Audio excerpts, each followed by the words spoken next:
Hi, I'm Menaka Raman-Wilms, and I'm a reporter in the Globe's Ottawa Bureau. I'll be guest hosting the Decibel for the next few weeks.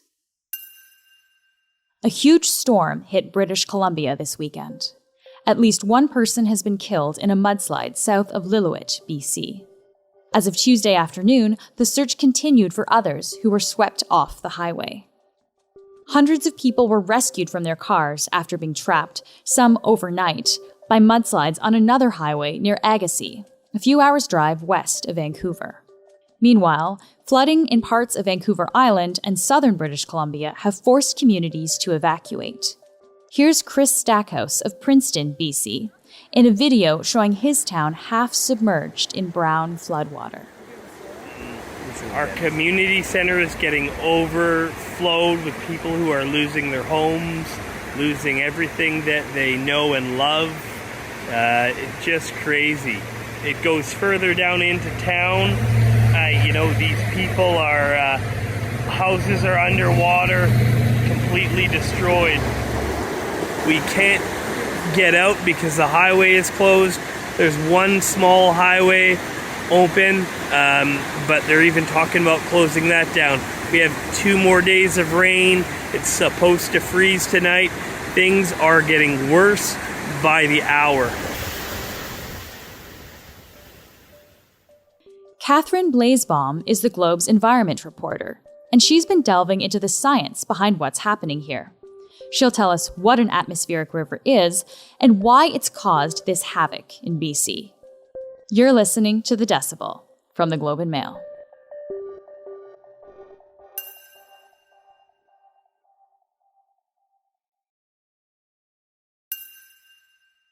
Hi, Kathryn. Thanks so much for joining us today. Thank you for having me.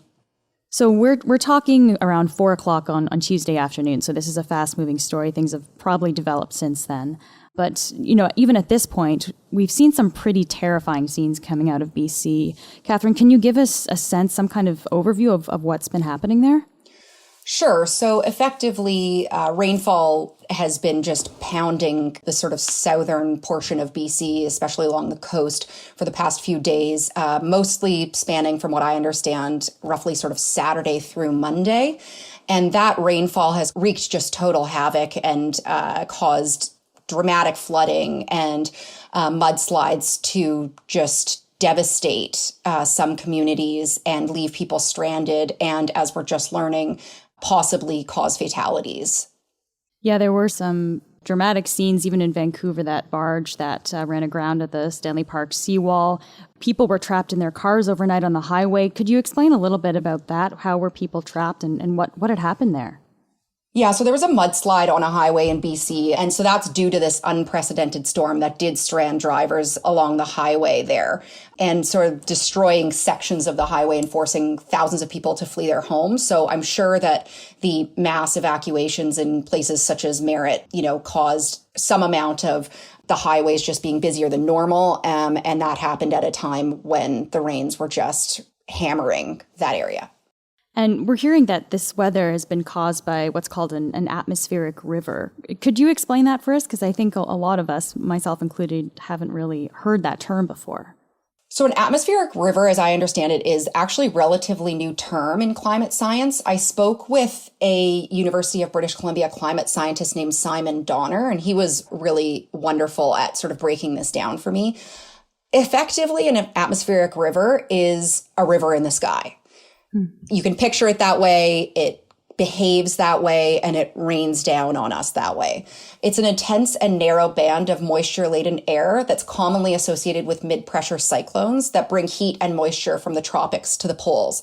This is why, sometimes these atmospheric rivers, particularly in BC, can be dubbed a Pineapple Express because they originate from the area near the Hawaiian Islands. So basically, an atmospheric river is defined as like a plume of moisture extending at least 2,000 kilometers in length, which is baffling to think of. And it's defined as being no more than roughly 1,000 kilometers in width and can be roughly 3 kilometers deep. According to a Journal of Hydrometeorology study that was cited by NASA on a site I was looking at, usually an atmospheric river passes over a coastal site in about 20 hours. This one seems to have lasted days. Wow. And the way Simon Donner put it was, if you could take the water vapor and weigh it, it will be the same mass as some of the great rivers of the world. I think he actually said it could be as much as the Amazon. Wow. I mean, that gives us a sense of how extreme this really is then. Exactly. You mentioned it's a new term. Does that mean this is a kind of a new phenomenon? Like, are we seeing things happening now that just weren't happening before? The shorter answer to that would be no. Atmospheric rivers are actually quite common. And according to a 2014 report that I was looking at, that was actually commissioned by the province of BC and Natural Resources Canada, the BC coast receives upward of a quarter of its total annual precipitation from atmospheric river events. There are some places in the United States that, as I understand it, receive half of their annual precipitation from atmospheric rivers. So this isn't a new phenomenon. What makes this particular event striking for us today is a confluence of factors that conspired to make it exceptionally dramatic. And I think the fact that it came on the heels of a very punishing summer for British Columbians that made headlines all across the country. Is this the kind of weather that we knew was coming? Were people aware of this, or should people have been notified that something was going to happen like this? That's a good question, and it's something that I'm still looking into. I mean, I know that Environment Canada did put out, a weather warning, I believe, sort of late last week. But to my understanding, I'm not sure that it rose to the level that it quite needed to in time. I mean, that will sort of remain to be seen when we sort of go back over when alerts were issued and warnings were issued and evacuation alerts and orders were released or put out. There were a combination of factors, like I said, that conspired to make this latest slow-moving atmospheric river so dramatic. And my understanding is that those factors include sort of the duration of the event, which, as I've said, was longer than I think is typical, especially in BC. And then the sheer volume of the water vapor in that atmospheric corridor. And then thirdly, this was something that Professor Donner described to me as sort of La Nina conditions that climatologists and scientists were already predicting would create jet stream conditions conducive to transporting high levels of moisture northward from the tropics. As Professor Donner said, he said, there are times you can feel the atmospheric river effects for a couple of days in a row, but this level of intensity was incredible. It was like being in a tropical hurricane in terms of the rainfall.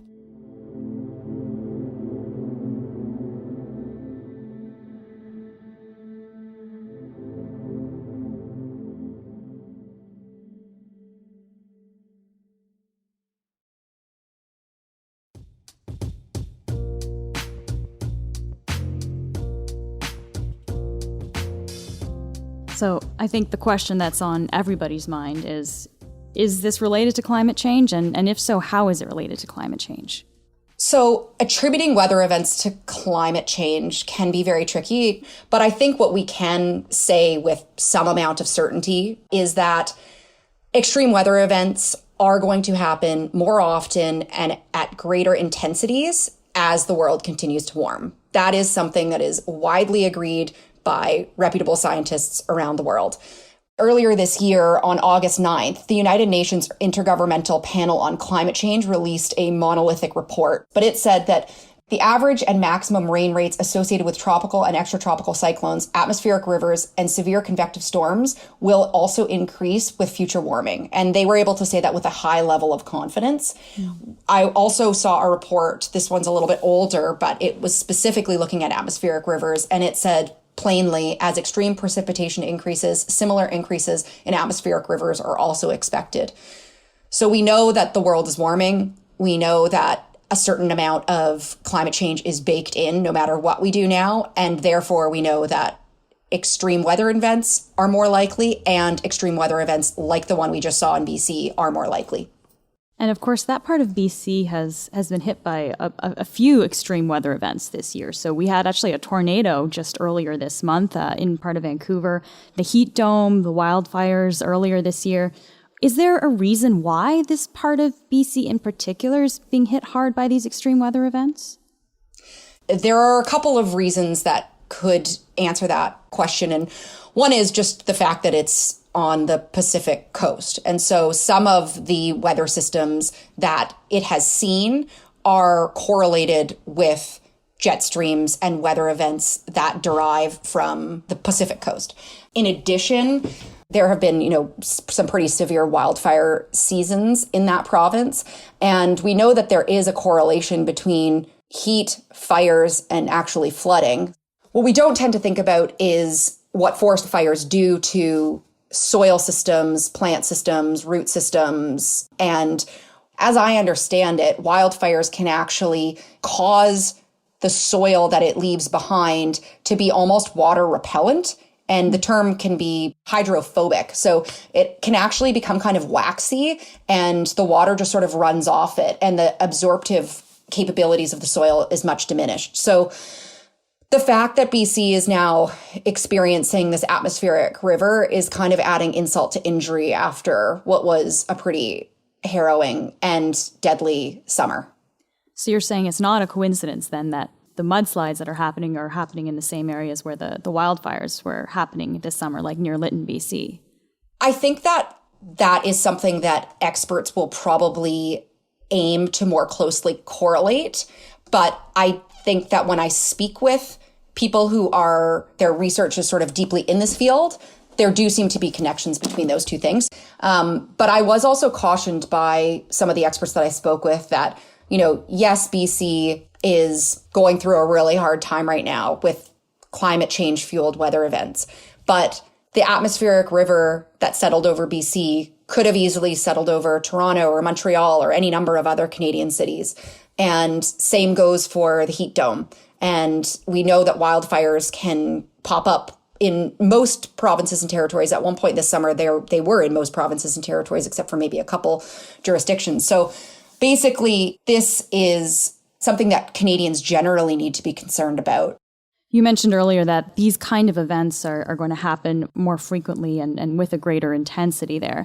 How are communities preparing for this? Do we have a sense of the kinds of infrastructure or the building that needs to happen in order to prepare for this kind of event?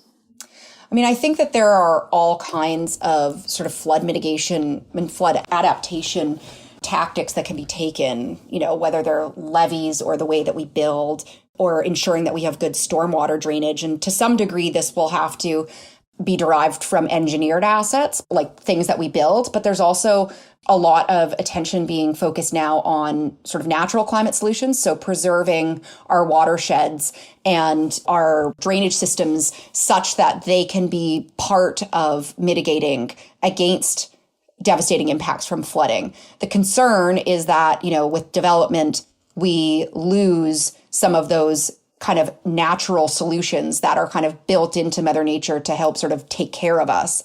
And we saw that adaptation measures were on big display at COP26, with lots of money being promised to developing countries, for example, from developed nations to assist with adaptation initiatives.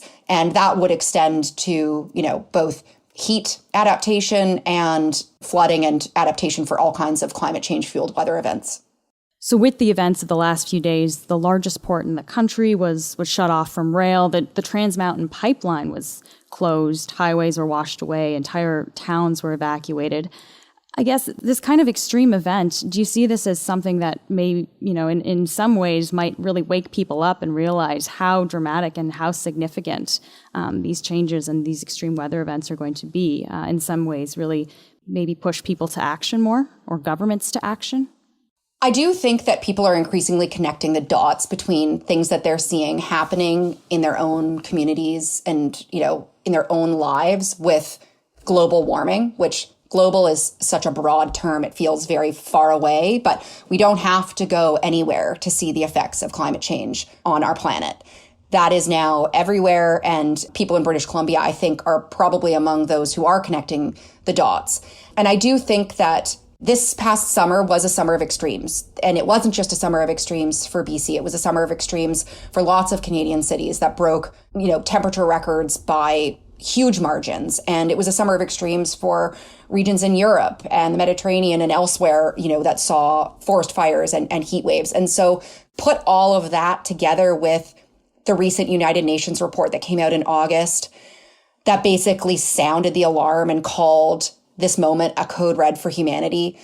And then add to that the recent COP26 International Climate Change Summit in Glasgow. And you add to that Biden being back in office and kind of re-engaging with the Paris Agreement, and China being somewhat at the table and, raising the stakes for its ambitions. And I do think that we are at, hopefully, a moment where the scales are tipping towards doing more and more and more. Because while some amount of global warming is baked in, the whole point of COP26, that international climate system, was to try to keep the goal of 1.5 alive. And what's meant by that is trying to limit global warming to less than 1.5 degrees above pre-industrial times. If we can do that, we can avert some of the most consequential and catastrophic effects of climate change. Kathryn, thank you so much for taking the time to speak with us today. Thanks for having me. That's it for today. I'm Menaka Raman-Wilms. Our producers are Madeline White and Cheryl Sutherland. David Crosby edits the show. Kasia Mihailovich is our senior producer, and Angela Pacenza is our executive editor. Thanks to Kathryn Blaze Baum. You can find more of her work at theglobeandmail.com. You can also email us at thedecibel@globeandmail.com. If you want to reach me, I'm on Twitter at MenakaRW. And if you haven't already, please follow The Decibel wherever you get your podcasts. Thanks so much for listening, and I'll talk to you tomorrow.